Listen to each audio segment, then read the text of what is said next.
Assalamualaikum warahmatullahi wabarakatuh. Perkenalkan, nama saya Indah Sari dari kelas MBS 3B. Di sini saya akan menjelaskan materi terkait dengan lembaga keuangan syariah yang telah diberikan oleh dosen pengampu saya. Baiklah, materi yang pertama itu perbedaan antara bank dan lembaga non-bank.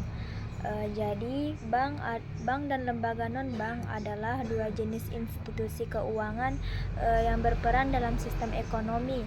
Namun, keduanya memiliki perbedaan fungsi, regulasi, dan jenis layanan yang ditawarkan. Adapun beberapa penjelasan perbedaan antara bank dengan non-bank. Yang pertama itu dari fungsi utama. Fungsi utama bank adalah menghimpun dana dari masyarakat dalam bentuk simpanan seperti tabungan, giro, dan deposito, dan menyalurkan dana tersebut dalam bentuk pinjaman.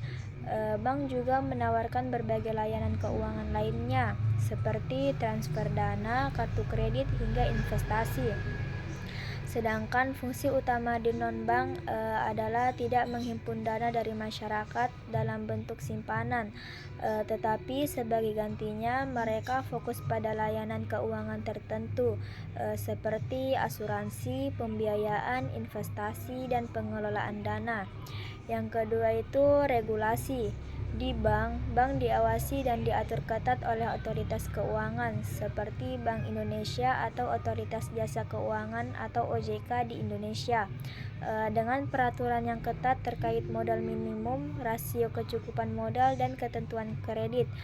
Sedangkan di non-bank, lembaga non-bank juga diawasi oleh OJK, tetapi regulasi yang mengatur lebih fleksibel dibandingkan dengan bank, terutama dalam hal penghimpunan dana dan penyaluran pinjaman.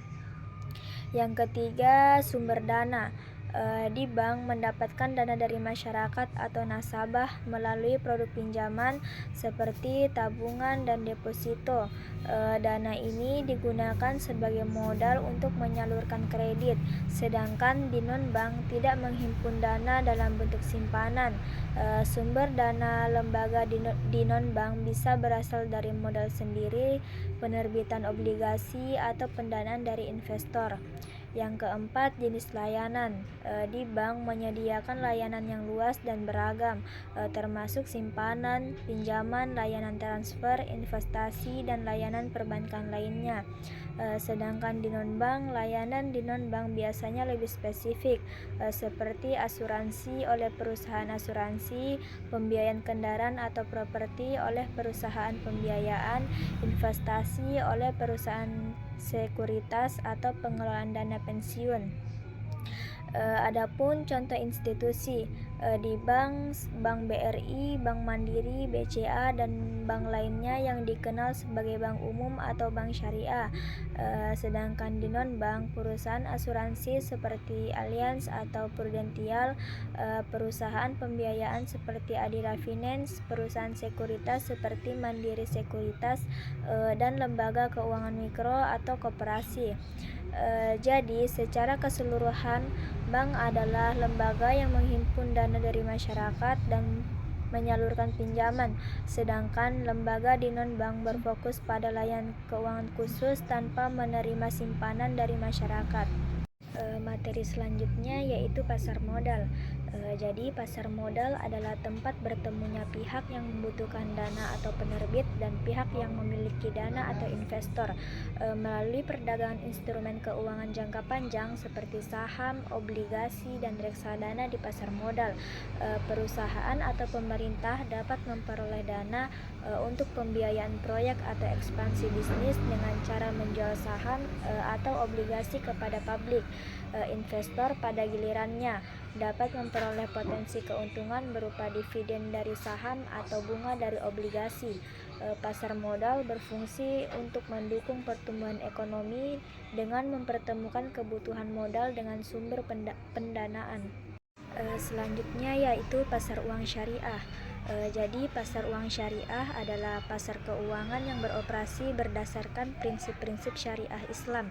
Di pasar ini transaksi dilakukan dengan menggunakan instrumen-instrumen keuangan yang sesuai dengan aturan-aturan Islam, seperti larangan riba atau bunga, gharar atau ketidakpastian, dan maisir atau spekulasi. Tujuan pasar uang syariah adalah untuk menyediakan alternatif pembiayaan dan investasi jangka pendek yang halal, serta mendukung likuiditas keuangan bagi bank dan lembaga keuangan syariah. Beberapa instrumen yang digunakan dalam pasar uang syariah termasuk sertifikat investasi mudharabah antar bank atau IMA dan surat berharga syariah negara atau SBSN. Jadi reksadana syariah adalah instrumen investasi yang dikelola berdasarkan prinsip-prinsip syariah Islam. Dalam reksadana ini, dana dari para investor dikumpulkan dan diinvestasikan pada instrumen yang sesuai dengan hukum Islam seperti saham, obligasi syariah atau sukuk, dan pasar uang yang terhindar dari riba, gharar atau ketidakpastian, dan maisir atau spekulasi. Reksadana syariah diawasi oleh Dewan Pengawas Syariah yang memastikan investasi sesuai dengan ketentuan syariah. Ketentuan reksadana syariah berasal dari pertumbuhan aset yang diinvestasikan serta pembagian hasil usaha tanpa melanggar prinsip-prinsip Islam.